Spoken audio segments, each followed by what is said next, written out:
At first was laid a strange, anomalous space, a void, a cipher of some secret whole, where zero held infinity in its sum, and all and nothing were a single term, an eternal negative, a matrix knot.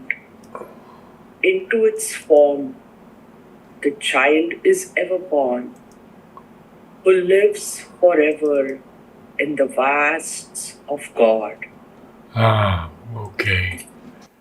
So this is the beginning of the creation. And the child, I believe, is the divine child. Because into its forms, into these negative forms, and into this negative matrix, into its forms, the child is ever born. The child here also can be the beginning of the creation.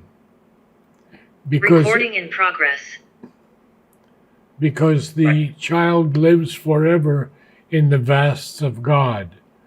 So I believe this is the divine child. Maybe we could call it even the psychic being. But I think it's the soul, basically.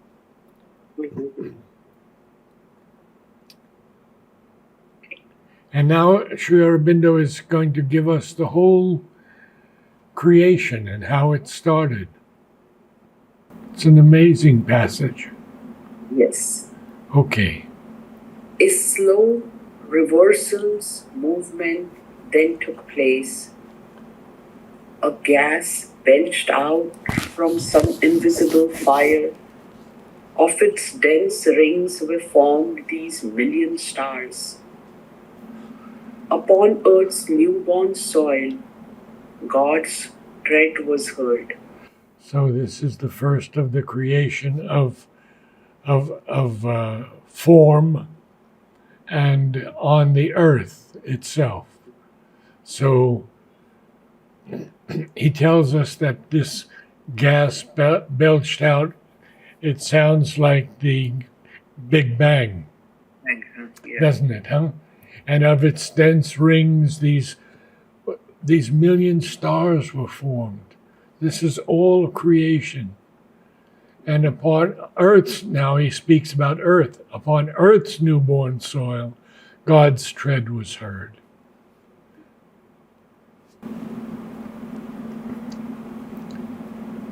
Okay? You have a question? Across the thick smoke of Earth's ignorance, a mind began to see and look at forms, and groped for knowledge in the nescient night, caught in a blind stone grip force, worked its plan, and made in sleep this huge mechanical world, that matter might grow conscious of its soul, and like a busy midwife, the life power deliver the zero carrier of the all. Yes, we've talked about this zero carrier before. Yes. I think Madhav Pandit and Alok both had talked about it. So this is so beautiful because the ignorance of the earth and the thick smoke of Earth's ignorance, across that, a mind began to see, and the mind began to look at forms.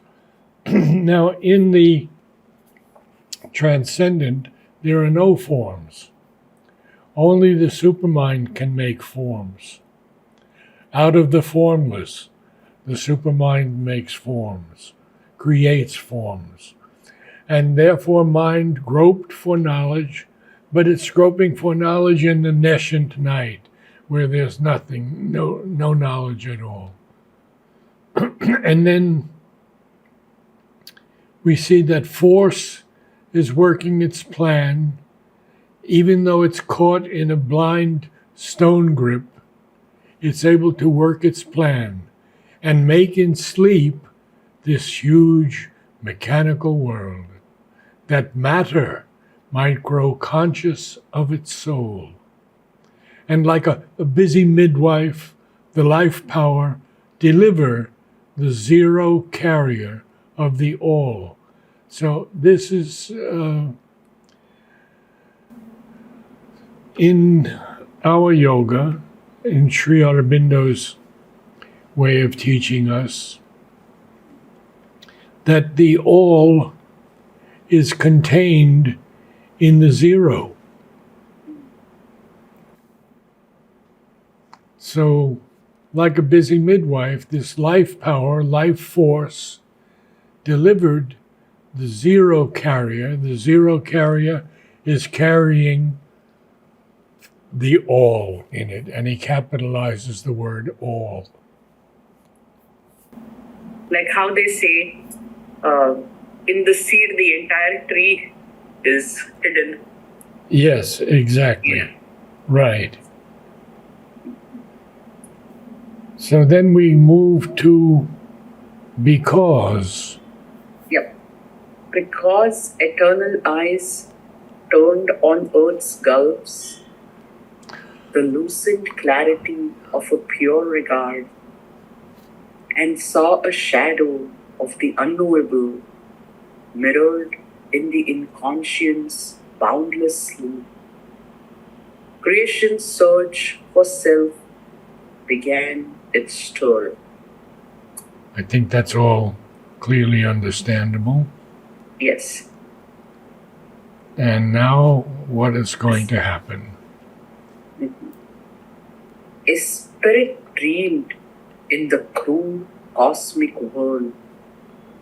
Mind flowed unknowing in the sap of life, and matter's breasts suckled the divine idea. So matter is becoming awake like a little child, suckling the divine idea. And before, matter was totally inert. And mind is flowing, but it's unknowing in this sap of life. Very beautiful. Yep. A miracle of the Absolute was born. Infinity put on a finite soul. All ocean lived within a wandering drop. A time-made body housed the illimitable. Oh, what lines, huh? Yeah. So infinity. Infinity is able to put on a finite soul. And that beautiful line about all ocean lived within a wandering drop. And that's why Sri Aurobindo tells us that everything that we need to know is already in us, Right. already contained within us. A time-made body housed the illimitable. Oh. And then that last line before the break. Yeah. To live this mystery out of our souls. No, to live this mystery out, our souls came here. To live this mystery out, our souls came here. And what is this mystery? It's the mystery of creation. Yeah. Why did God decide to create everything? Why did he create the earth and all these planets and all this cosmic world? To live this out, that's why our souls came here. To live out this mystery.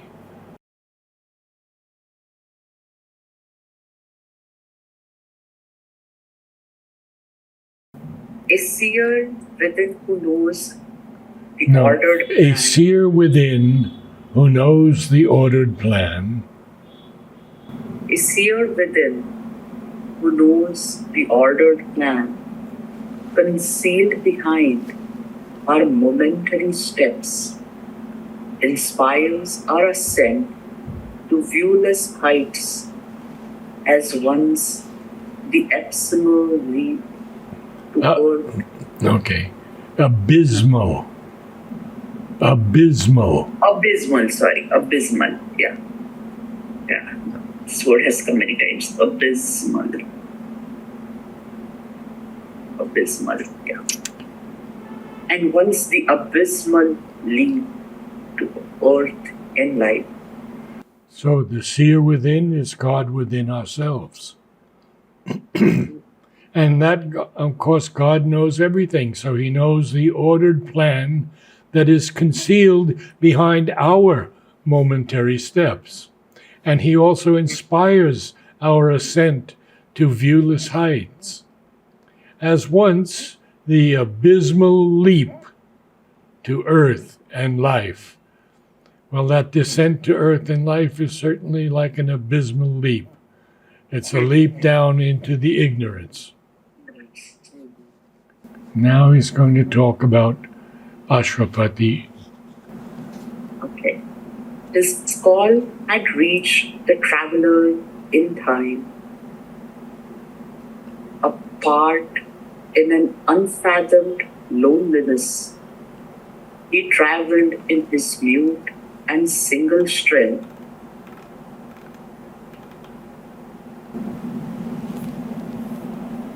Going to the next page. It's okay. It's a very important passage because it's going to end the first canto. Yeah. Bearing the burden of the world's desire. So, That's it. Can I read them again? surely. Apart in an unfathomed loneliness, he traveled in his mute and single strength, bearing the burden of the world's desire. Okay. So Ashwapati Sri Aurobindo is traveling apart. He's not with everyone. He's alone in an unfathomed. We don't even know the depth of where he's gone. Loneliness. So he's traveling in his mute and single strength. And in doing that, he is bearing the burden of the world's desire. Wow.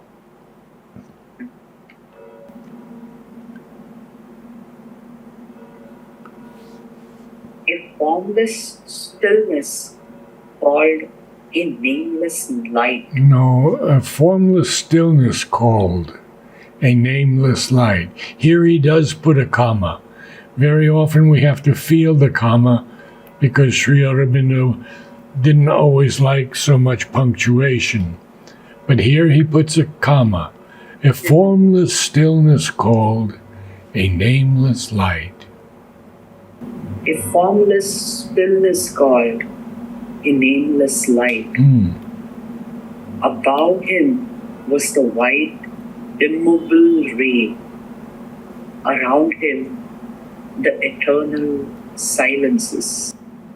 So that white, immobile ray, immobile, it's not moving at all, it's the ray, the sun of suns, we could call it. And it's white, and around him, all around him, the eternal silences.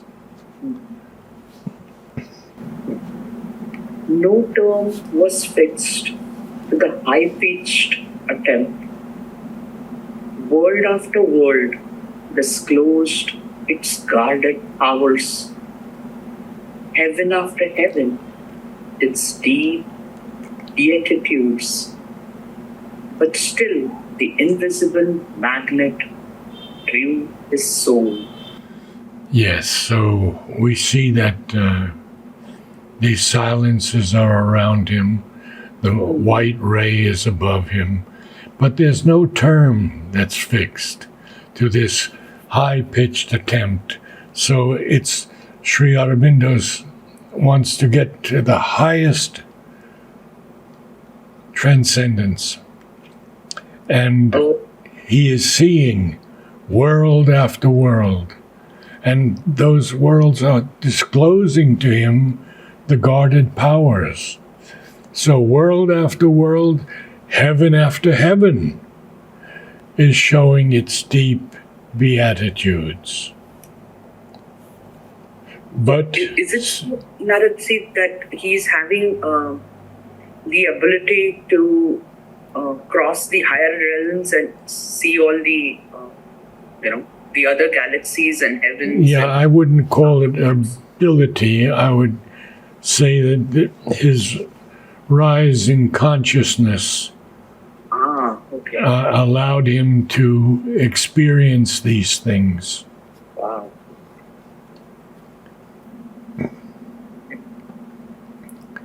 You see, if we go back just a little bit, we see that he is traveling alone and apart in his mute, in his silent and single strength. But what is he doing? He's bearing the burden of the world's desire. Oh my gosh.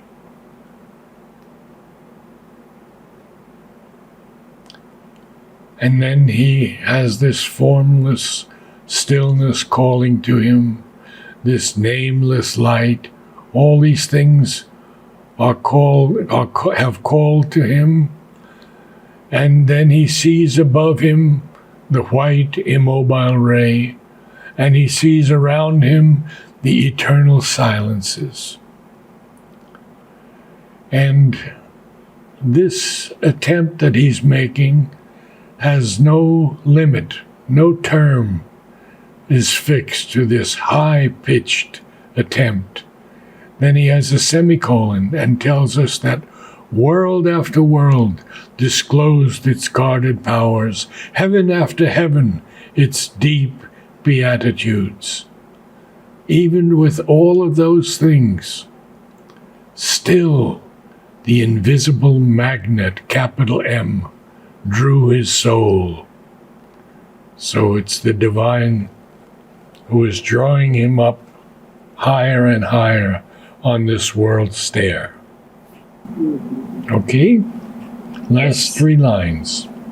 Yeah. A figured soul on nature's giant stair, he mounted towards an indiscernible end on the bare summit of created things. Quite a bit to see here. He is alone. He is a sole figure on this giant stair of nature. He's climbing this stair. I mean, our Canto is the world stair. And he is mounting towards an end that you can't even see. It's indiscernible. And it's on the bare summit of created things. End of Canto 1.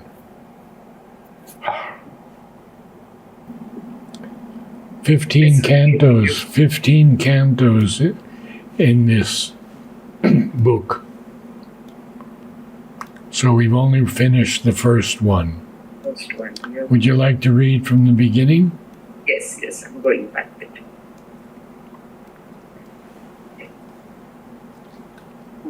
So page 100, last 3 lines. Last 4, I would say. 4 lines, yes. At first was laid a strange anomalous base, a void, a cipher of some secret whole, where zero held infinity in its sum, and all and nothing were a single term.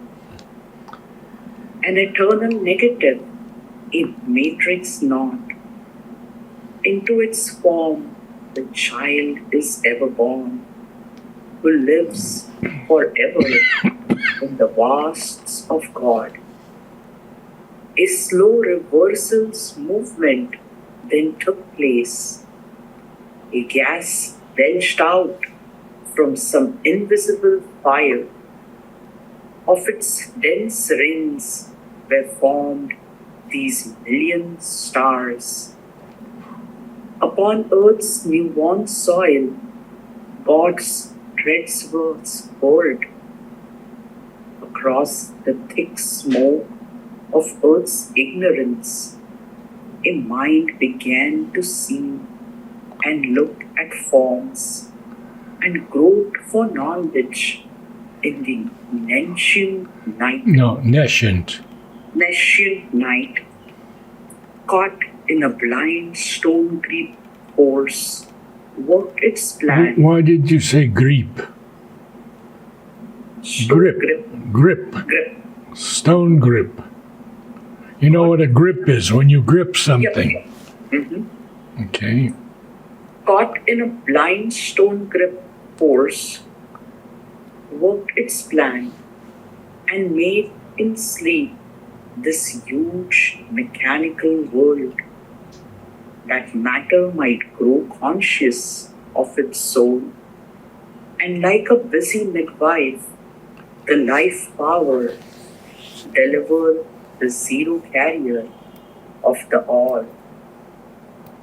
Because eternal eyes turned on earth's gulfs, the lucent clarity of a pure regard, and saw a shadow of the unknowable. Mirrored in the inconscient's boundless sleep, creation's search for self began its stir. A spirit dreamed in the crude cosmic world. Mind flowed unknowing in the sap of life, and matter's breasts suckled the divine idea. A miracle of the Absolute was born. Infinity put on a finite soul. All ocean lived within a wandering drop. A time-made body housed the illimitable. To live this mystery out, our souls came here. A seer within who knows the ordered plan concealed behind our momentary steps, inspires our ascent to viewless heights as once the abysmal leap to earth and life. No, earth and life is a full stop, period after life. As once the abysmal leap to earth and life. As once the abysmal leap to earth and life. His call had reached the traveler in time. Apart in an unfathomed loneliness, he traveled in his mute and single Strength. He traveled in his mute and single strength, bearing the burden of the world's desire. A formless stillness called a nameless light. Above him was the white, immobile ray. Around him, the eternal silences.